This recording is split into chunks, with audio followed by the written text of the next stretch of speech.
सद्गुण शतक प्रकरण के प्रारंभ में वंदना है।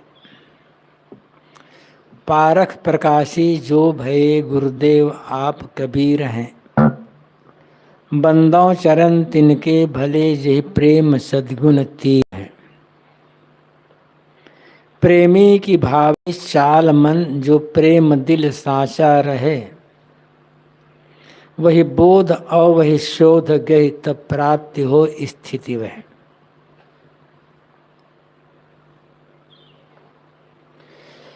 जिन्होंने पारख का प्रकाश किया वे सद्गुरु कबीर हैं।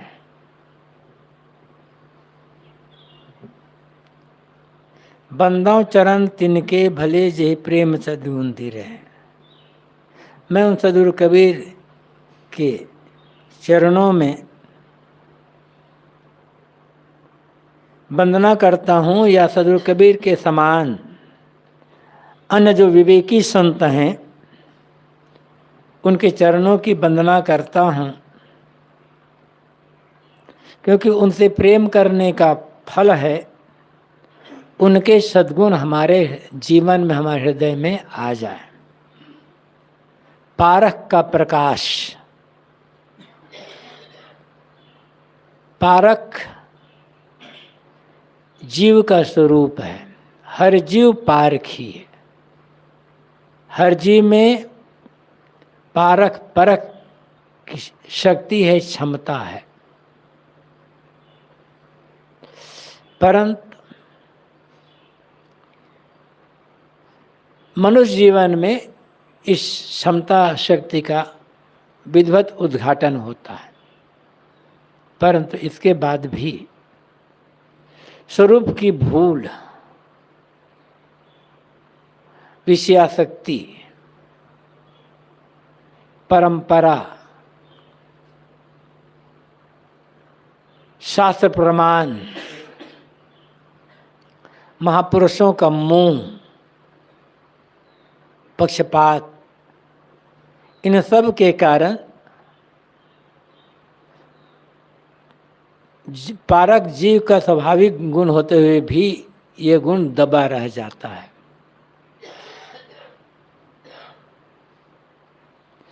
सद्गुरु कबीर ने सारे भ्रम अंधविश्वास का खंडन करके सत्य को उद्घाटन दिया। उन्होंने परंपरा को, किसी शास्त्र को, किसी महापुरुष को प्रमाण नहीं माना।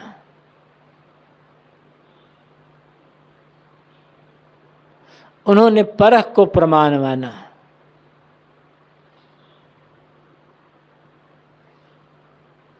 सत्य को सिद्ध करने के लिए या किसी विषय वस्तु को सिद्ध करने के लिए 8 प्रमाण माने गए हैं।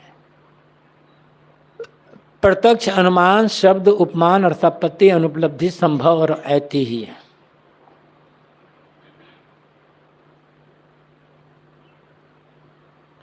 इन 8 प्रमाणों में प्रत्यक्ष प्रमाण सर्वोपरि प्रमाण है,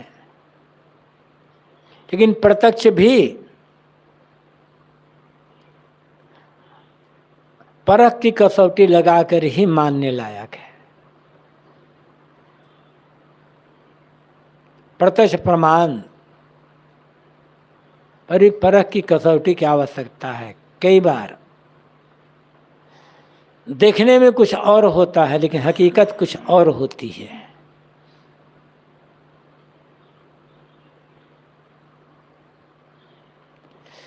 सभी ग्रंथ आदरणीय हैं, मत मजहब पंथ आदरणीय है, महापुरुष आदरणीय है, परंपरा आदरणीय है, किंतु सत्य, विवेक, परख सर्वोपरि आदरणीय है। हिंदुओं के लिए वेद प्रमाण है, लेकिन मुसलमान वेद को प्रमाण नहीं मानते। उनके लिए कुरान परम प्रमाण, ईसाइयों के लिए बाइबिल परम प्रमाण, ऐसे ही अन्य अन्य मत मजहब वालों के लिए उनके उनके अपने अपने मान्य ग्रंथ प्रमाण हैं और उनके महापुरुष प्रमाण। कोई एक ऐसा नहीं है जिसको सभी लोग प्रमाण मान लें।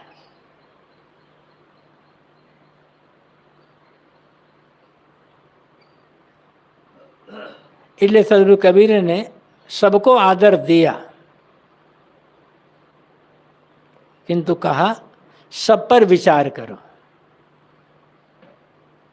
सब काहू का लीजिए साचा शब्द निहार, पक्षपात न ये कहें कबीर विचार। विचार करो, विचार करके जो सच लगे, तर्क की कसौटी पर जो खरा उतरे, वह प्रमाणिक होता है। महापुरुष और परंपरा यह प्रमाण नहीं होते।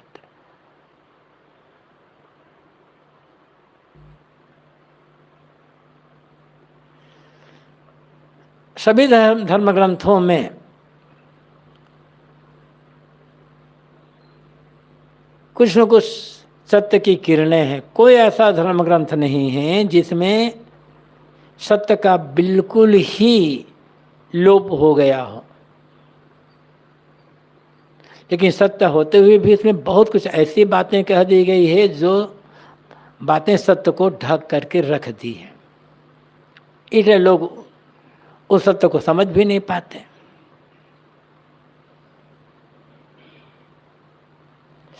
कबीर साहब ने, सदगुरु कबीर ने निष्पक्ष होकर के सब पर परख की कसौटी लगाई है।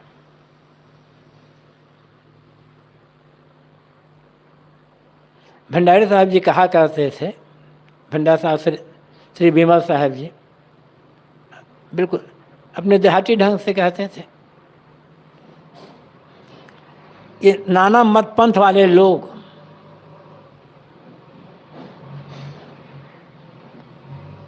खिचड़ी बना रहे थे। बड़ा सा बर्तन, चूल्हे में लकड़ी बराबर जल नहीं रही थी और खिचड़ी में उबाल नहीं आ रही थी। लोग कहे बहुत देर हो, क्या हो गया? तो कबीर साहब आया, लगाकर जोर से हुमेश दिए, लकड़ी खूब जलने लगी, उबाल आ गए। बस ऐसे है सब जगह। लेकिन साहब ने कहा कि निष्पक्ष हो के हरि भजे सोई संसुजान, कहा उन्होंने। यहाँ श्री विशाल साहब कहते हैं, पारक प्रकाशी जो है, पारक का प्रकाश करने वाले कौन है? सदगुरु कबीर है। ऐसा नहीं है कि उनके पहले कहीं पारक की किरणें थी ही नहीं, या पारक विचार कहीं था ही नहीं, था, लेकिन दबा दबा था। अनेक ऐसे ग्रंथ हैं, दार्शनिक ग्रंथ है, सब ग्रंथ में पारक के विचार है। सदगुरु कबीर ने एकदम नई बात कही हो, ऐसा कुछ नहीं है। जो सत्य है वो सनातन है। सत्य को पैदा नहीं किया जा सकता, अनावरण किया जाता उसका। कोई पहले से है, पक्षपात का, मोहमाया का, विषयासक्ति का, या और अनेक प्रकार के आवरण आ जाते हैं उस पर।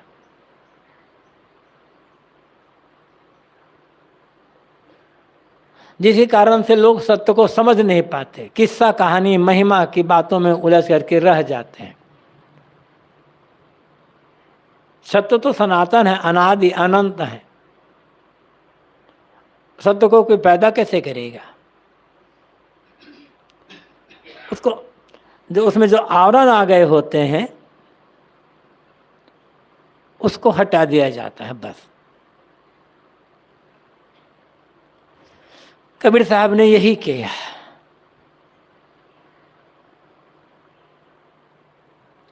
इसलिए कहा जाता है कि सदगुरु कबीर ने पारक का प्रकाश किया। प्रकाश करना, विस्तार करना,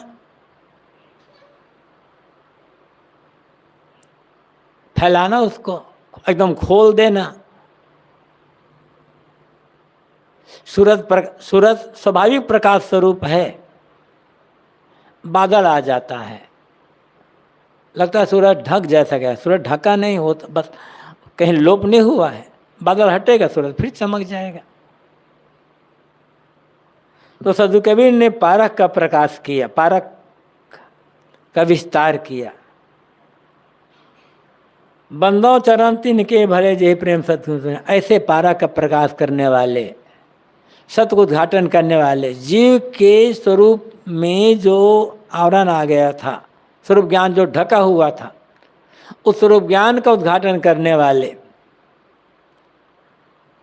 सदगुरु कबीर की मैं वंदना करता हूँ, या उनके समान अन्य जो विवेकी संत हैं, सदगुरु कबीर के ज्ञान को वहन करने वाले जो विवेकी संत हैं, मैं उनकी वंदना करता हूँ। बंदों चरण तिनके भले, विधिवत, भले मत विधिवत वंदना कर रहा हूँ। क्यों? यही प्रेम सद्गुण तीर है। क्योंकि ऐसे जो विवेकी संत हैं, स्वरूप ज्ञानी जो संत हैं,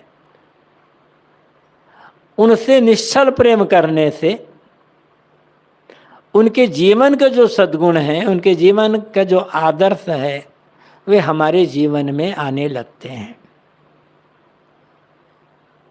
गुरु की वंदना क्यों करना है? गुरु की सेवा क्यों करना है? गुरु बनने के लिए। गुरु बनने का मतलब ये नहीं कि गद्दी पर बैठने के लिए या दीक्षा देने के लिए, महान बनने के लिए। देवो भूत्वा देवम यजेत, ये कहा गया है। देवता बनकर देवता को उपासना करो। देवता को उपासना करना है क्यों? देवता बनने के लिए। गुरु को उपासना करना है गुरु बनने के लिए। लेकिन गुरु कैसे बनेंगे? जब गुरु के जीवन के त्याग वैराग्य, गुरु के जीवन की साधना, गुरु के जीवन के जो उच्च आदर्श हैं, ये हम में जब आएंगे तब हम उनके जैसे बन जाएंगे।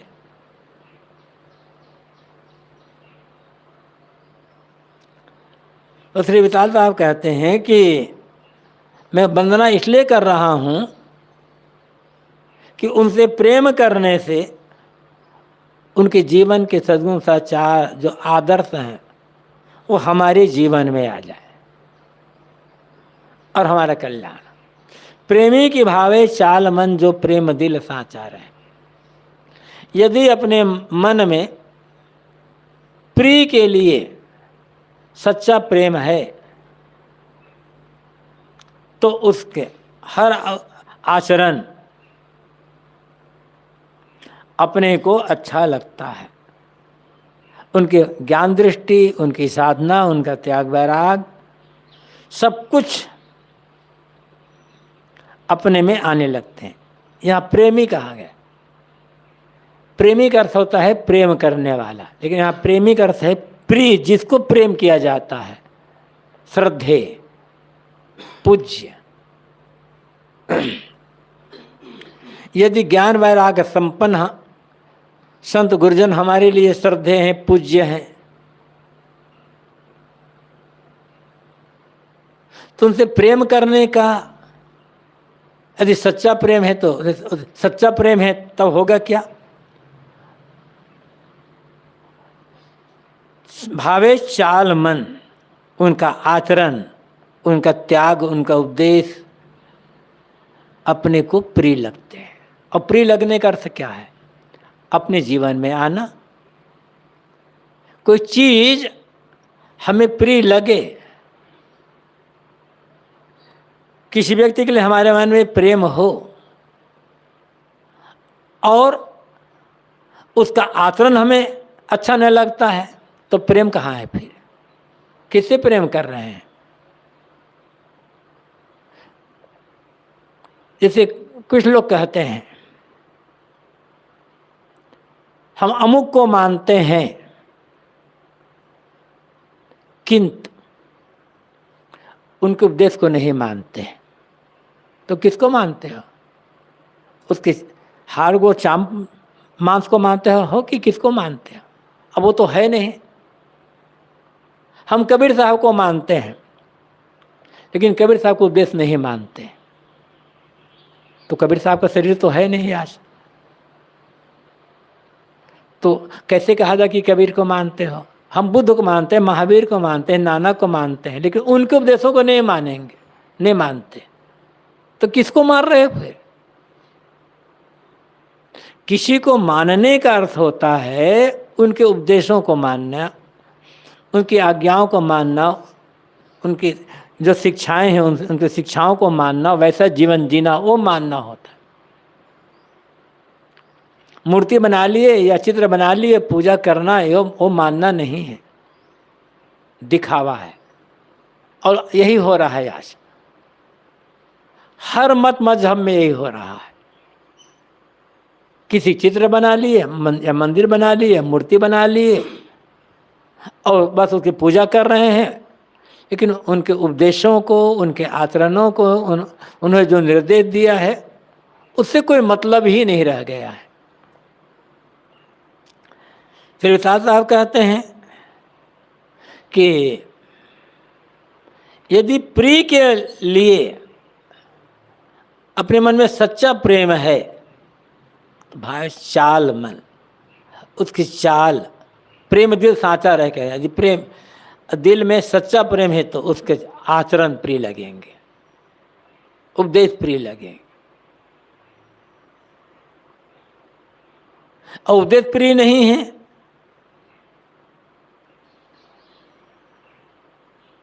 तब फिर स्वार्थ के कारण उनके साथ लगे हुए हैं। भौतिक स्वार्थ है, और भौतिक स्वार्थ रख करके कल्याण का काम नहीं हो सकता है। गुरु के साथ रहेंगे, गुरु की पूजा करेंगे तो बहुत जगह जगह आने जाने लगेगा, घूमने को मिलेगा, बहुत से भक्तों से मेल मिलाप होगा, जान पहचान बढ़ेगी, खाने पीने को मिलेगा, पूजा प्रतिष्ठा मिलेगी। तो भौतिक स्वार्थ है ना। फिर गुरु के पास रहकर भी गुरु से दूर है, गुरु के पास रहकर भी संसार के शिष्य ही बने हुए हैं। उनका आचरण जब प्रिय हो, त्याग, वैराग्य, साधना, उपदेश प्रिय हो, तो समझना चाहिए कि हाँ, गुरु के लिए या जो पूज्य हैं जिनके हैं उनके लिए हमारे मन में प्रेम है। यदि नहीं है तब कोई मतलब नहीं। वही बोध और वही शोध गए तब प्राप्ति हो स्थिति मिल। यदि सच्चा प्रेम है तो हो गया क्या? वही बोध और वही शोध गए। उनकी बोध दृष्टि, उनके शोधन दृष्टि फिर धीरे धीरे अपने में आने लगेगी, तब प्राप्ति हो वही पद ले। तब वही वो पद जिस पद में वो पहुंचे हैं, स्वरूप पद, गुरु दर्जा, गुरु दर्जा, स्वरूप स्थिति का दर्जा, आत्मस्थिति का दर्जा, वही प्राप्त होगा। लेकिन प्रेम चाहिए साहब।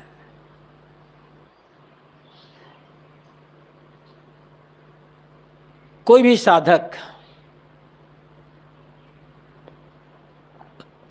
शुरुआत में जो कल्याण मार्ग में आता है तब क्या सोच करके आता है?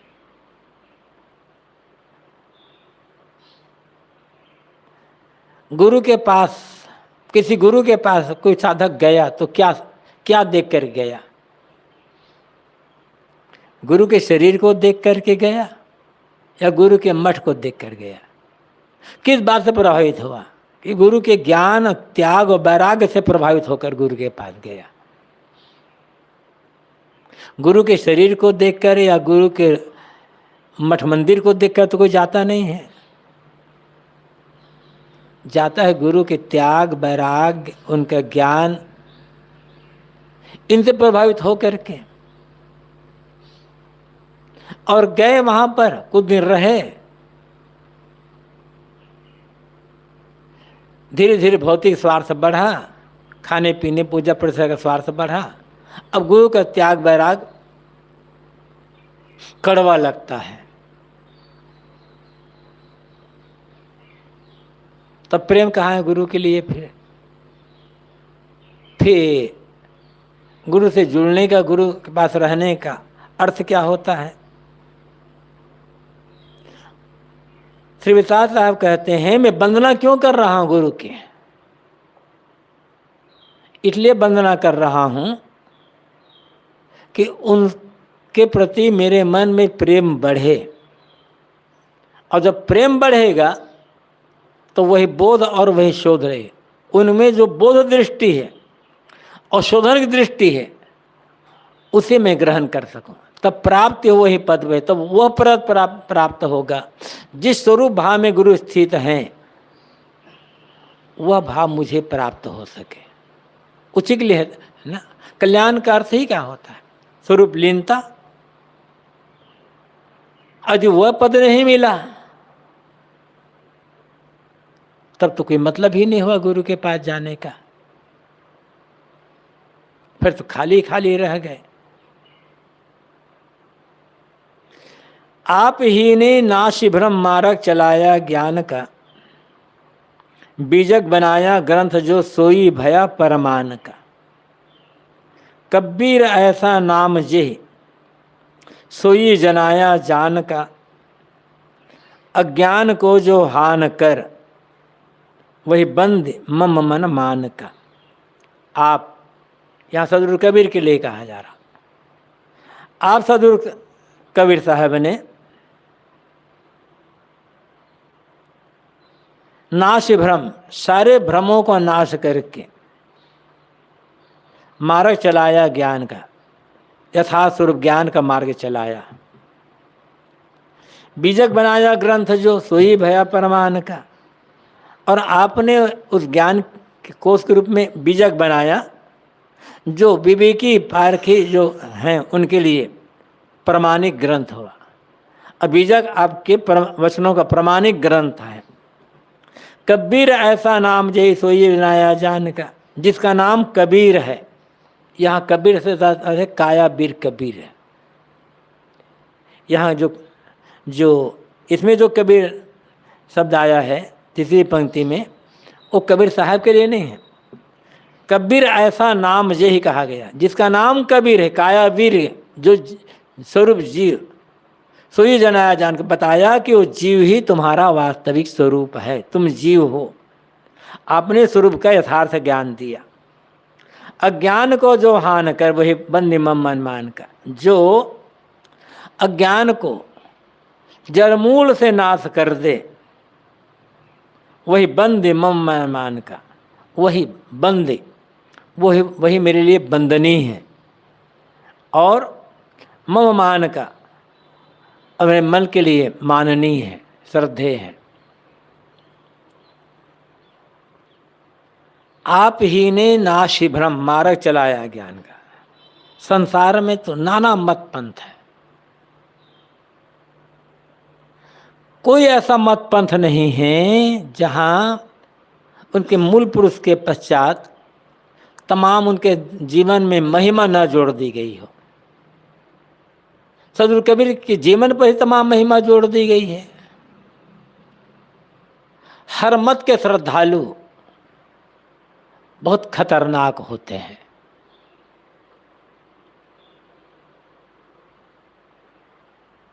और इतने खतरनाक हो जाते हैं कि अपने जो मूल पुरुष है, जिसके नाम पर वो परंपरा चल रही है, उसके ज्ञान को एक ओर से खारिज कर देते हैं, क्योंकि ज्ञान से मतलब नहीं है। फिर अब तो उनके नाम पर पुजवाने से मतलब है, कमाने खाने से, घर जोड़ने की माया से मतलब है। डॉक्टर हजारी प्रसाद द्विवेदी ने एक लेख लिखा है, अशोक के फूल, उनकी एक पुस्तक है डॉक्टर हजारी प्रसाद द्विवेदी की। उसमें एक लेख है घर जोड़ने की माया। वहाँ पर इन्हें कहा गया, कबीर सदगुरु कबीर के नाम पर जो महिमा का घटाटोप है किया गया है। उसको लेकर उन्होंने कहा ये सब घर जोड़ने की माया है। इतने मंत्र उन्होंने अनेक मंत्र को उद्धृत किया है और कहा कबीर साहब के नाम महिमा में जो मंत्र लिखे गए हैं इसको पढ़कर किसी अन्य मत वालों को तो ईर्ष्या हो जाएगी, क्योंकि सबको कबीर साहब को सबसे बड़ा बताया गया है। ये सदगुरु कबीर के लिए नहीं हुआ है, हर महापुरुष के लिए हुआ है। इसलिए कहा गया था कि महापुरुषों के अनुयायी बड़े खतरनाक हो जाते हैं।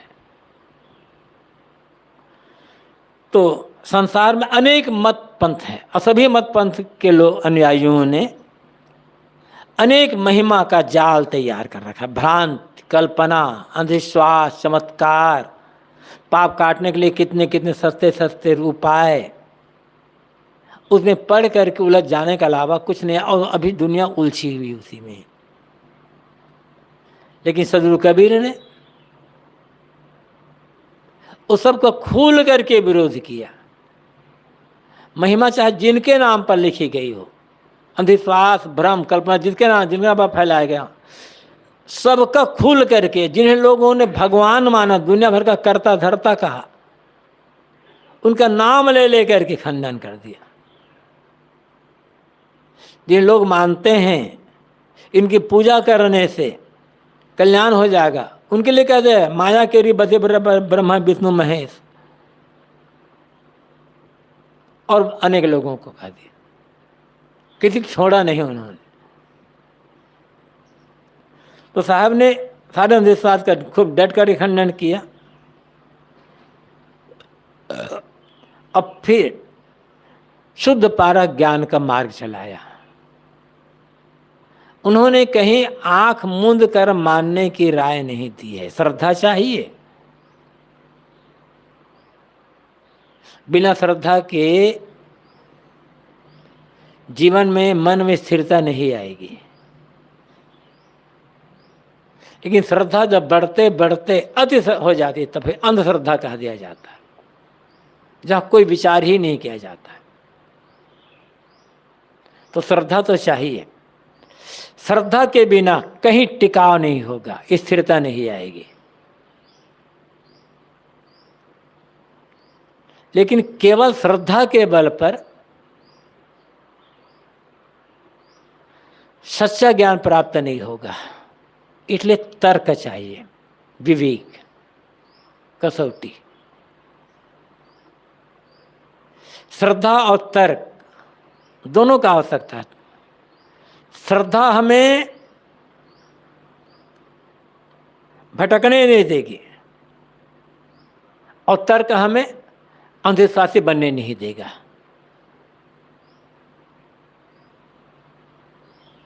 श्रद्धा विहीन तर्क है तो हम किसी बात को नहीं मान सकेंगे, किसी बात के लिए प्रेम हो गया नहीं, बस सब काटते जाएंगे। और तर्क विहीन श्रद्धा है तब तो फिर घोर अंधविश्वास में डूबे रहना हो जाएगा। फिर तो ज्ञान के नाम पर अज्ञान को ही ग्रहण करना होगा। तो सदगुरु कबीर ने सारे भ्रमों को काट करके शुद्ध पारक ज्ञान का मार्ग चलाया, जिसमें कहीं कोई भ्रांति है ही नहीं। बीजक बनाया ग्रंथ जो सोई जनाया जान, सोई भया परमान का। और आपने अपने वाणियों का जो कोष बनाया बीजक, वह आपके पीछे आने वाले लोगों के लिए प्रमाणिक ग्रंथ हो। बीजक जो भी बीजक पढ़ेगा, कोई इसमें महिमा की बात नहीं, किस्सा कहानी की बात नहीं है, किसी व्यक्ति विशेष के आँख, नाक, कान, हाथ, पैर के नख आदि का वर्णन नहीं है, महिमा नहीं है।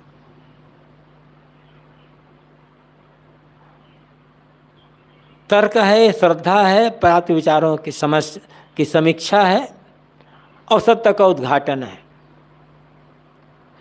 इसलिए बीजक सदगुरु कबीर के वचनों का प्रमाणिक संग्रह है। और कबीर साहब के बाद आने वाले जो ऐसे मुमुक्षु हैं, शरणार्थी, जो सही ज्ञान प्राप्त करना चाहते हैं उनके लिए प्रमाणिक ग्रंथ है। कबीर ऐसा नाम जही सोई जनाया जान का, जिनका नाम कबीर है। हमें कहा आगे कबीर मतलब काया बीर कबीर। पारक सिद्धांत में बाद के जो संत हुए हैं उन संतों ने कबीर साहब के नाम को आत्मज्ञान से जोड़ा।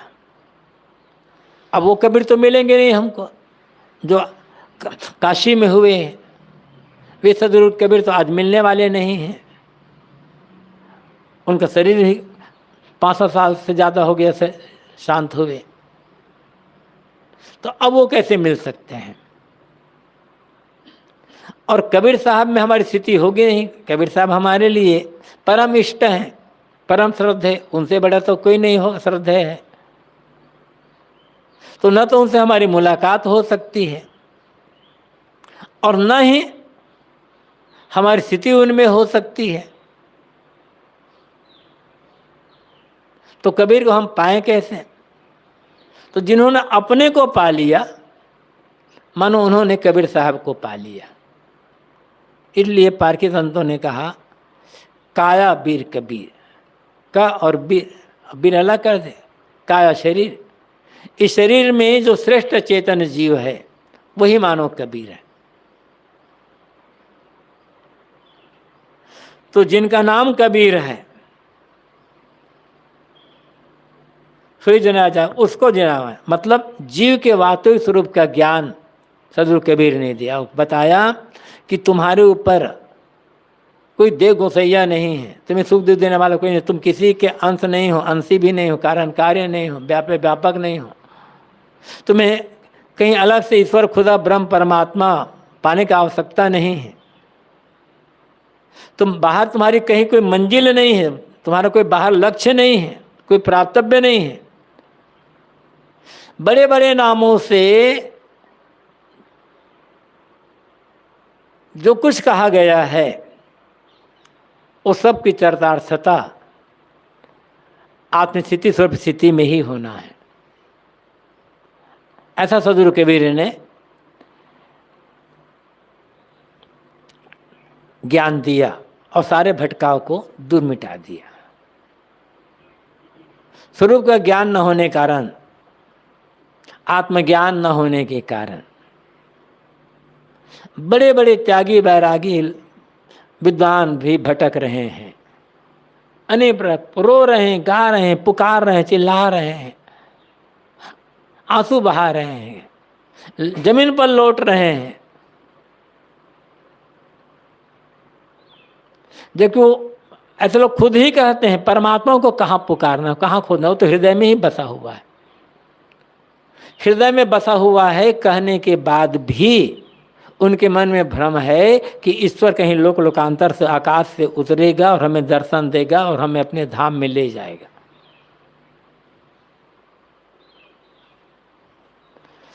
सदगुरु कबीर कहते हैं ऐसा कुछ नहीं है, कहीं कोई ऐसा ईश्वर नहीं बैठा है जो तुम्हारी पुकार सुनेगा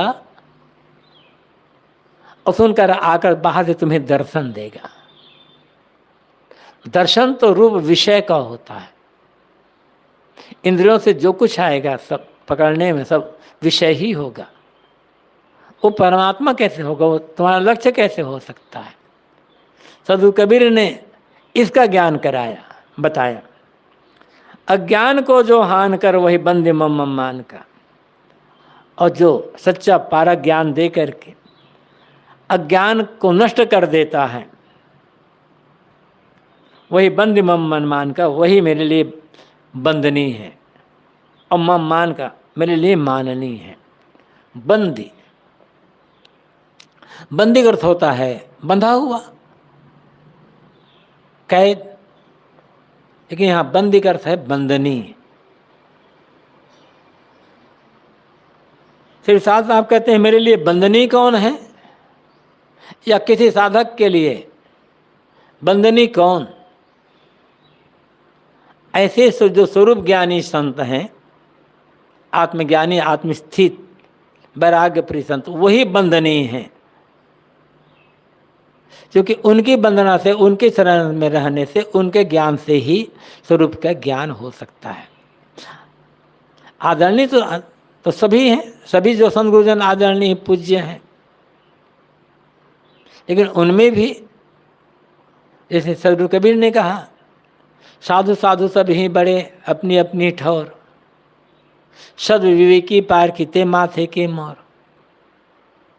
तो विवेकी जो पारखी होगा वो माथे के मोर है, क्योंकि ऐसे सच्चे जो विवेकी पारखी हैं, उनकी संगत के बिना, उनके ज्ञान के बिना सच्चा बोध नहीं हो सकता है। भूल मिटेगी नहीं। साहब ने जैसे कहा, भूल मिटे गुरु मिले पारखी, पारख दे ही लखाई। कहीं कबीर भूल की औसत, पारख सबकी भाई। भूल मिटेगी अवश्य। साहब ये नहीं कहते कि तुम्हारी भूल नहीं मिटने वाली, तो तुम तुच्छ ही बने रहोगे, भटकते ही रह जाओगे। यदि भी तुम अब तक भूल में पड़ करके भटकते आए हो और अभी भी भूल में पड़े हुए हो, लेकिन इसका मतलब ये नहीं है कि तुम्हारी भूल कभी मिटेगी ही नहीं। भूल मिटे, साहब तुम्हारी भूल मिटेगी, लेकिन कब है? गुरु मिले पारखी। जब पारखी गुरु मिल जाएंगे। यहाँ पारखी गुरु से मतलब अमुक प्रकार का कपड़ा पहनने वाला नहीं है, अमुक मतपंथ को मानने वाला नहीं है। पारखी मतलब परखने वाला, जो हर बात को परख करके मानता है, हर जगह परख की कसौटी लगाता है। जिन्होंने आंख मूंद करके मानना छोड़ दिया है, तो आंख खोल करके मानता किसी को। ऐसे जो पारखी गुरु मिलेंगे और पारक दे लिखा है, अब वो पारक का बोझ दे देंगे, तब भूल मिटेगी। बिना सच्चे पारक बोध के भूल मिटने वाली नहीं है। कहीं कबीर भूल की औसत, पारक सबके भाई। सबके भूल रोग की औसत केवल पारक ही है।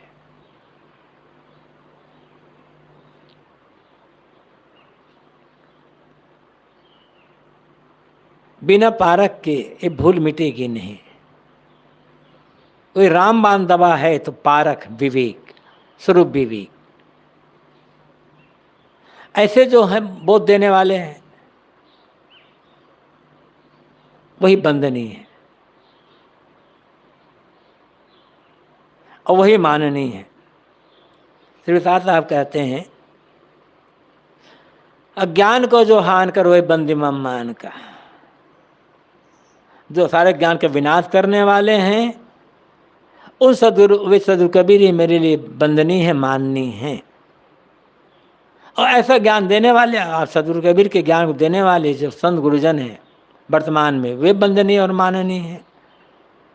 उनकी वंदना करने से, उनको मानने से ही उनके प्रति प्रेम बढ़ेगा, और फिर जब प्रेम बढ़ेगा तो उनका ज्ञान भी हमारे जीवन में आने लगेंगे। बंदी चरण गुरुपद शरण, जैसा मैं हूँ आप, तैसे होए रहस्य में बुद्धि हमें तजताप। बंदी चरण, ग्रंथकार श्री विशाल साहब जी कहते हैं कि मैं बंदी चरण, मैं सद्गुरु के चरणों की वंदना करता हूँ। और फिर क्या है? गुरुपद शरण, और उनके चरणों की शरण लेता हूँ। क्यों? जैसा मैं हूँ आप, तैसे हो रहते बुद्धि हमें तेजी अलग बुद्धि हमें। क्यों गुरु के चरणों की वंदना करता हूँ? और क्यों गुरु शरण में जा रहा हूँ? आप कहते हैं, जैसा मैं हूँ आप, जैसा मैं हूँ, जैसा मेरा स्वरूप है शुद्ध बुद्ध निर्मल, बुद्धि में वैसे मुझे बुद्धि मिले, इसके लिए गुरु की वंदना कर रहा हूँ। और फिर वैसे रहस्य मिले, और फिर मैं तजिताप सारे तापों को छोड़ को त्याग करके शीतल हो जाऊं।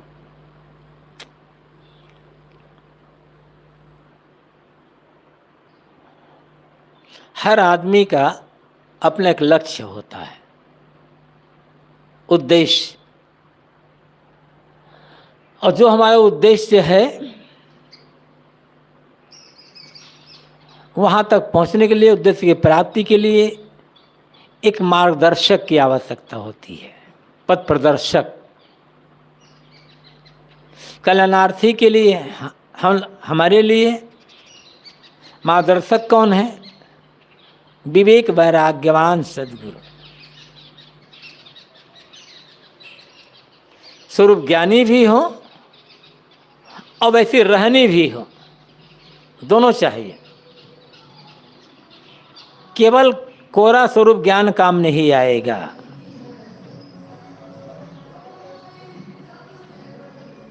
स्वरूप ज्ञान के साथ साथ शुद्ध रहने की आवश्यकता है। जीव निर्मल है, शुद्ध है, तो हमारा व्यवहार, हमारा आचरण, त्याग, वैराग, ये शुद्ध है या नहीं है? तो ऐसा आदर्श भी चाहिए। और ऐसे जो गुरु हैं त्याग वैराग संपन्न, उनसे बढ़ करके पूजनीय और कौन हो सकता है? इसलिए साहब कहते हैं, बंद चरण गुरु पर शरण, मैं गुरु की चरणों की वंदना करता हूं और उनकी शरण में अपने को समर्पित करता हूं। लेकिन क्यों? बुद्धि हमें, मुझे ऐसी बुद्धि मिले, सद्बुद्धि। कैसे बुद्धि हो उसमें? जैसा मैं हुआ, ताकि मेरी बुद्धि में जैसा मैं हूं, जैसा मेरा स्वरूप है, जैसा मैं शुद्ध बुद्ध निर्मल हूं, निर्विकार हूं, वही भाव मेरी बुद्धि में स्थिर हो जाए। गुरु की पूजा करना, गुरु की आराधना वंदना करना अलग बात है, और स्वरूप ज्ञान में दृढ़ निश्चय होना अलग बात है। गुरु तो स्वरूप ज्ञानी है, लेकिन कोई जरूरी नहीं है ऐसे स्वरूप ज्ञानी गुरु के पास रहकर हम स्वरूप ज्ञानी हो सके। हो भी सकते हैं, नहीं भी हो सकते। निश्चलता,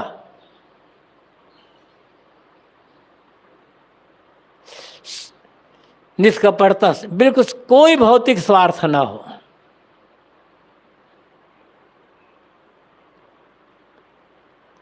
तब उस स्वरूप ज्ञान की बुद्धि मिलेगी।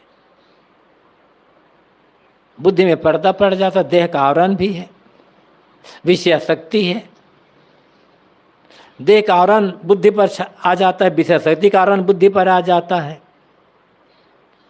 इसलिए स्वरूप ज्ञानी गुरु के पास रहकर भी स्वरूप का ज्ञान नहीं हो सकता। निर्मोही गुरु के पास रहकर भी हम निर्मोह नहीं बन पाते, क्योंकि बुद्धि में भ्रम है। तो विशाल साहब कहते हैं, गुरुदेव मैं आपकी वंदना इसलिए कर रहा हूं और आपके शरण में इसलिए समर्पित हो रहा हूं कि बुद्धि में मुझे ऐसी बुद्धि दीजिए कि जैसा मैं हूं, जैसा मैं स्वयं हूं, जैसा मेरा स्वरूप, मैं स्वयं मतलब मेरा स्वरूप जैसा है, मेरी वास्तविकता। और जीव स्वरूप, जीव कैसा है? अजर अमर अखंड अविनाशी शुद्ध बुद्ध निर्मल निर्विकार एक रस। तो ये भाव हमारी बुद्धि में है या नहीं है? जबान से तो कहते हैं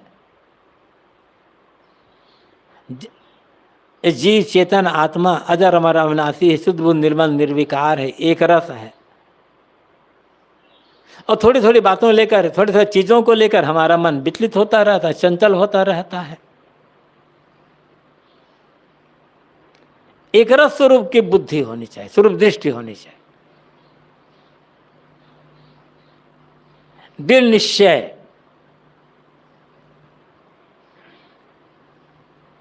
और फिर साहब कहते हैं, तैसे होए रहस्य में, केवल स्वरूप ज्ञान की बुद्धि समझनी चाहिए, केवल स्वरूप बुद्धि, स्वरूप ज्ञान दृष्टि नहीं चाहिए। तैसे हो रहस्य, वैसा ही रहस्य, यहाँ रह मतलब रहनी, आचरण। अनेक बार कहा गया है पूरी विशाल वचनामृत में कहीं एक आध जगह भले छोड़ दो, नहीं तो रहस्य शब्द का प्रयोग रहने के लिए किया गया, आचरण के लिए। हाँ, रहस्य मतलब भेद नहीं है, कोई मर्म नहीं है, छिपी हुई बात नहीं है। रहस्य मतलब रहनी, आचरण। मैं शुद्ध बुद्ध निर्मल निर्विकार हूं, शाब्दिक ज्ञान है, वाचिक, होठ का ज्ञान। और होठ के ज्ञान से हमारा कल्याण नहीं होने वाला है। तैसे हो रस में, जैसा जी शुद्ध है वैसा हमारी रहनी शुद्ध हो, हमारा आचरण, हमारा व्यवहार शुद्ध हो, हमारा मन शुद्ध हो, तब काम बनेगा। श्री साधु कहते हैं गुरुदेव मैं इसलिए हूं जैसा मैं हूं वैसा मुझे स्वरूप का ज्ञान मिले और वैसे रहने की सीख मिले, इसके लिए मैं आपकी वंदना करता हूं। जैसा जीव स्वरूप में काम, क्रोध, लोभ, मोह, राग आदि कोई विकार नहीं है, सारे विकारों से रहित निर्विकार है। लेकिन हमारा मन निर्विकार हो रहा है, नहीं हो रहा है। हमारे जीवन के व्यवहार में विकार तो नहीं आ रहा है। तो रहने में निर्विकारता हो तब क्या होगा? तजिताप। तब ऐसी रहनी धारण करके मैं अपने आप को सारे तापों से मुक्त कर सकूं। तीन ताप में ताप है, ता का अनंत उपाय। ताप आत्म महाबली संत बिना नहीं जाए, ये सदगुरु कबीर साखी ग्रंथ में कहते हैं। दैहिक, दैविक, भौतिक, ये तीन ताप हैं और हर जीव इन तीनों तापों से पीड़ित है। जो शरीरधारी है कोई मुक्त नहीं है इन तीनों तापों से बचने के लिए। ताका अनंत उपाय, इन तापों से बचने के लिए अनेक उपाय किए जाए, अनेक उपाय। इन तीनों तापों में सबसे भयंकर ताप क्या है? ताप आत्म महाबली, आत्मा का ताप, आत्मज्ञान का स्वरूप भूल का जो ताप है, ये भयंकर ताप है। यहीं से अन्य ताप शुरू होते हैं। संत बिना नहीं जाए, बिना सच्चे संत के, सच्चे गुरु के उपदेश मिले, ये स्वरूप भूल का जनित जो ताप है ये दूर नहीं हो सकता, अब मन शीतल नहीं हो सकता। श्री विशाल साहब कहते हैं मुझे ऐसी बुद्धि दें कि जैसा मेरा स्वरूप है वैसी मेरी रहनी बन जाए और रहनी बना करके मैं अपने आप को सारे तापों से मुक्त कर सकूं। स्वयं सिद्ध गुरु आप हैं, आप समान ही आप। बंध हरण तारन तरन पड़तर के ही को थाप। साहब कहते हैं कि हे गुरुदेव आप स्वयं सिद्ध हैं, पूर्ण पुरुष हैं, आप समान है, आप आपके समान आप ही हैं। और आप हैं कैसे? बंध हरण, सारे बंधनों को हरने वाले हैं। तारन तरन, अपने को तार करके दूसरों को तारने वाले। पड़तर के को था, फिर आपकी तुलना में और दूसरा और कौन हो सकता है? आपकी समानता दूसरा कौन कर सकता है? स्वयं सिद्ध गुरु आप हैं। यहाँ गुरु के लिए कहा गया है कि गुरु कहते हैं स्वयं सिद्ध है। जैसे जी स्वयं सिद्ध है, जी को सिद्ध करना क्या करना? जी तो है, सबको सिद्ध करने वाला तो जी ही है। जी ही ना हो तो किसी को कोई सिद्ध कैसे करेगा? ईश्वर, ब्रह्म, परमात्मा, खुदा, गाड, स्वर्ग, नरक, पाप, पुण्य, कर्म, फल, भोग, पुनर्जन्म, या अन्य और चीज, इनको सिद्ध कौन करेगा? जो पहले से सिद्ध होगा। दूसरों सिद्ध करने वाला ही नहीं है तो अन्य चीज सिद्ध हो ही नहीं सकती। तो स्वयं सिद्ध, इसे सिद्ध करने के लिए और किसी की आवश्यकता ना पड़े, वो जीव ही है। और ऐसा स्वरूप का ज्ञान जिससे हो गया उस रहने में रहने वाले जो गुरु हैं वो भी स्वयं सिद्ध है। मत से यहाँ स्वयं सिद्ध मतलब जो सच्चे गुरु हैं, विवेक वैराग से परिपूर्ण गुरु, वे पूर्ण पुरुष हैं, पूर्ण तृप्त है। आप समान ही आप कहते हैं कि गुरुदेव आपके समान आप ही हैं। जीव के समान जीव ही है। जो ज्ञान वैराग्य से संपन्न गुरु हैं उनके लिए कह सकते हो, वो एक दर्जा है, स्थिति है। जीव की तुलना किससे करोगे? जैसे कहा गया ना कि आकाश किसके समान है? आकाश आकाश के समान है। सागर किसके समान है? सागर सागर के समान है। सागर तुलना किससे कर सकते हो? सागर तुलना सागर से की जा सकती है। हाँ, किसी बड़े बांध को देख करके या किसी बड़े जलाशय को देखकर कहते हैं अरे ये बांध तो सागर जैसा लहरा सकता है। छोटी चीज की तुलना बड़ी चीज से की जाती है, बड़ी तुलना छोटी से नहीं की जाती है। ऐसे कोई आदमी समुद्र के पास गया, अरे समुद्र तो वैसा लहरा रहा है जैसे हमारे गांव तालाब तो उल्टा हो जाएगा। तो छोटी चीज तुलना बड़े से की, बड़ी तुलना नहीं है। तो यहाँ मतलब सागर सागर समान, आकाश आकाश के समान, ऐसे जीव जीव के समान है। जीव की तुलना किसी से नहीं की जा सकती। और उस जीव भाव में, उस आत्मज्ञान में जो स्थित संत हैं, जो गुरु हैं, उनके समान कौन है? वो आप समान ही आप है, अपने समान आप है। जितने भी स्वरूप ज्ञानी पुरुष है सब अपने आप में है। किसी तुलना, एक दूसरे तुलना नहीं की जा सकती।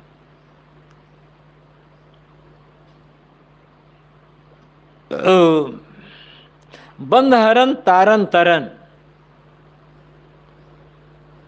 ऐसे जिन्होंने अपने आप को पूर्ण परख लिया है, समझ लिया है, और जिनके जीवन का आचरण भी वैसे पवित्र हो गया है, जो स्वरूप स्थिति में स्थित हैं, ऐसे गुरु के हैं कि बंध हरन, बंधनों को हरने वाले हैं। तारन तरन, तरन वे तर गए हैं, तरने वाले, स्वयं भवसागर से तरने वाले और दूसरों को भी तारने वाले हैं, स्वयं तर कर दूसरों को तारने वाले हैं।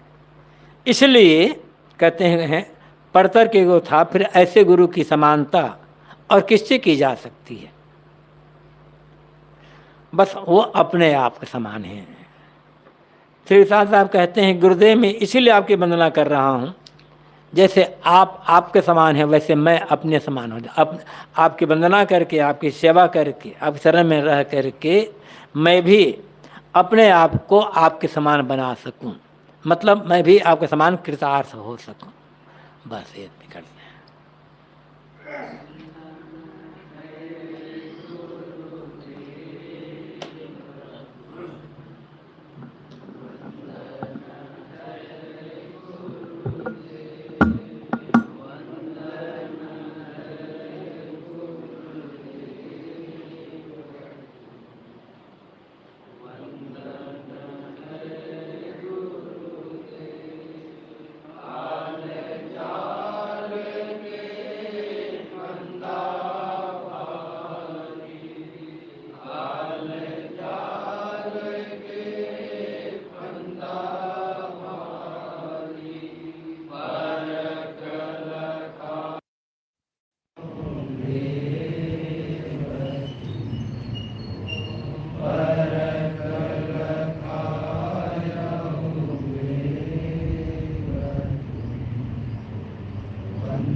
वेद शास्त्र सब खोजत हारे, मर्म न जानत देव तुम, मर्म न जानत देव तुम।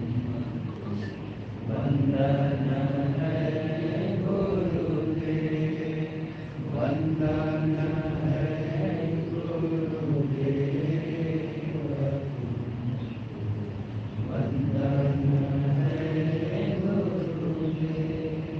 गुरु समान और को दाता, गुरु समान और को दाता, ताकि करिए सेवक तुम, ताकि करिए सेवक तुम। वंदन है गुरुदेव, वंदन है गुरुदेव, वंदन है गुरुदेव। साहिब कबीर अभय पद दाता, साहिब कबीर अभय पद दाता। पूरण परख समेव तुम, पूरण परख समेव तुम। वंदन है